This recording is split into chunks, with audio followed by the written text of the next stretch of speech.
كبير، هذه مغالطة كبيرة. ليس هناك أي حكم قضاء بإطلاق سراح سامي الفهري، لا من محكمة التعقيب ولا من غيرها.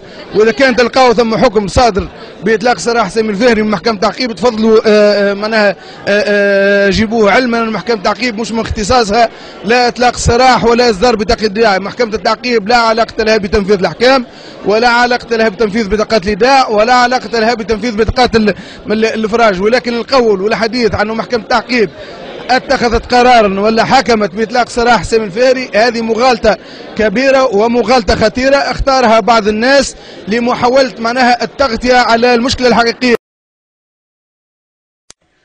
ايه ده؟ مين الراجل عبيط ده؟ الراجل ده عبيط قوي، شبه علبه الجازوزه المطبقه. ولو عند سعادتك اي تهمه في اي حته في الدنيا هو على استعداد فورا انه يعترف بيها. الراجل ده عبيط جدا. هو عارف انه عبيط؟